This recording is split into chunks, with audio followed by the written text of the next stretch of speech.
ଆପଣ ଜାଣନ୍ତି 2015 ମସିହାରୁ 2025 ମସିହା ପର୍ଯ୍ୟନ୍ତ ଧର୍ମେନ୍ଦ୍ର ଜୀ ଆମର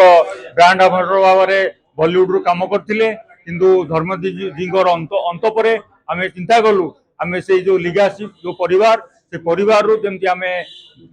ଧର୍ମେନ୍ଦ୍ର ଜୀ ନେଇକିନା 10 ବର୍ଷ କାଳରେ ଯୋଉ ଭାରତ ମସଲା ତାର ଆଜି ନିଜ ପ୍ରଦେଶରୁ ନେଇ विदेश पहुंची पार्टी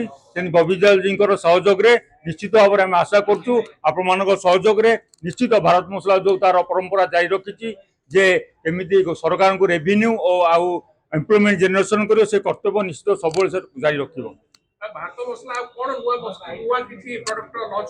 देखो भारत मसलार आप गोटे फूड प्रोसेसिंग समस्त प्रकार प्रोडक्ट आम करूँ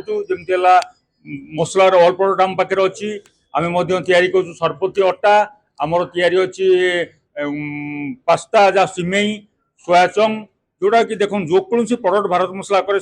निज ओन मैन्युफैक्चरिंग करे एवं तार पूरा नेशनल इंटरनेशनल प्रोडक्ट तैयारी करे जोटा कि डोमेस्टिक जो प्रोडक्टा से प्रोडक्टा नेशनल इंटरनेशनल गोटे प्रोडक्ट आमर सारा देश विदेश में गोटे प्रोडक्ट आम तैयारी करूँ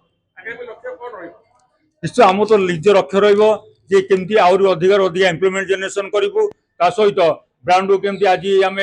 26टा कंट्री कम करूँ आगू अधिका कंट्री कम कर निश्चय से दुटा जिन लक्ष्य सब गोटे एंटरप्रेन्योरशिप मुझे कहबी जे केमी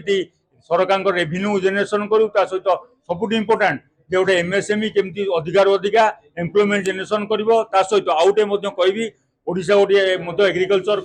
स्टेट जोटी की बहुत एग्रीकल्चर प्रोडक्शन अच्छी भारत मसला जानते आपण न्यूज देते वर्ष टमाटो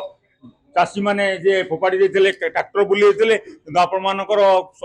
समाज रे आपण न्यूज आम पाई तुरंत सरकार सहयोग प्राय 400 ରୁ 500 मेट्रिक टन टमाटो 7 टंका रू 10 टंका पर्यंत आम क्रय करूँ से भाई आम बामड़ा साइड रे जो चिल्ली 2017 मसीह मात्र 300 टन 30 टन प्रोडक्शन होता आजिका डेट 3000 टन में पहुंची एग्रीकल्चर बुद्धि माने गोटे वन टाइप ऑफ एग्रीकल्चर गोटे मैन्युफैक्चरर से एम्प्लॉयमेंट जनरेशन करे भारत में सब चेष्टा करमी